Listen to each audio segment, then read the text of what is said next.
Val-Neige, Mao 1801. Quelquefois le passant insulte encore le prêtre. J'accepte en bénissant comme mon divin maître. Ce soir, pardonnant au sarcasme moqueur, j'essayais dans ces vers de soulager mon cœur. Peut-être était-il beau quand Rome, reine et mère, de l'empire du monde évoquant la chimère, posait son pied d'airain sur la nuque des rois, lançait du Capitole une foudre bénie, et tentait d'allonger sa double tyrannie jusqu'au val-ombre de la croix.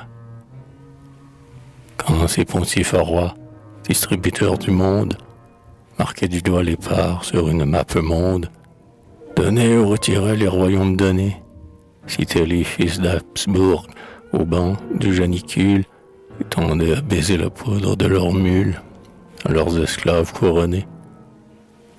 Quand ces pêcheurs, quittant le barque évangélique, tendaient sur l'univers leur filet politique, au lieu d'âmes pêchant des domaines de rois, et, pour combler le fisc d'une oisive opulence, jetaient l'or ou le fer dans la sainte balance où Jésus avait mis ses poids. Lorsque, dans leur palais regorgeant de délices, tout l'or des nations coulait avec leurs vices, que le Tibre, souillé de profanation, s'étonnait de revoir des mains sacerdotales mener le grand triomphe ou d'autres saturnales sur les tombeaux des Scipions. Il était beau peut-être, avec Pétrarque ou Dante, d'allumer son courroux comme une lampe ardente, de jeter sur l'autel sa sinistre lueur, et du temple avili déchirant les saints voiles, de montrer sa souillure au soleil, aux étoiles, et d'écrier sur lui « Malheur !» Lorsque du cavalier la main rude et farouche tourmente un mort d'acier et fait saigner la bouche, l'obéissant coursier peut parfois tressaillir. Quand on souffle longtemps le charbon sous la vase, l'eau dormante à la fin, comme un cœur qui s'embrase, pèse de soulever et bouillir. Alors quelque péril honore et quelque audace, alors le fer sacré, plus prompt que la menace, cimentait dans le sang le dogme universel, où l'interdit vengeur, ce Dieu étonnant de Rome, grondait sur le blasphème, arrachait l'homme à l'homme, maudissait le pain et le sel.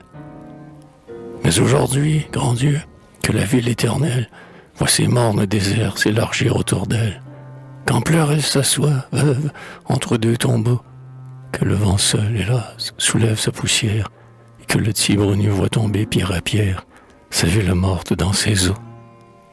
Quand les martyrs du Christ, se levant de leur tombe, ont ramené 2 fois son peuple aux catacombes et retrempé ses mains dans son sang répandu. Quand l'ire du Seigneur, rude mais salutaire, a courbé du genou sa tête jusqu'à terre pour redresser l'arc détendu. Quand 2 fois en 10 ans les Gaulois, dans la poudre, ont par leurs cheveux blancs traîné ces dieux sans foudre et mis à nu le temple et l'autel à l'encan, et que de ce vieillard, qu'outrage encore la haine, l'un mourut sans tombeau, l'autre possède à peine l'ombre courte du Vatican. Quand le monde affranchi nage en paix dans son doute, que la croix du clocher redescend sous la voûte, et que, si nous venons pour prier au Saint-Lieu, on ferme à 2 battants les portes de l'église, de peur que des soupirs l'écho ne scandalisent ceux qui craignent l'ombre d'un Dieu. Dans l'insulte à nos fronts lancés l'écume amère, c'est noyer l'agneau dans le lait de sa mère, c'est fouetter l'innocent de son crime expié.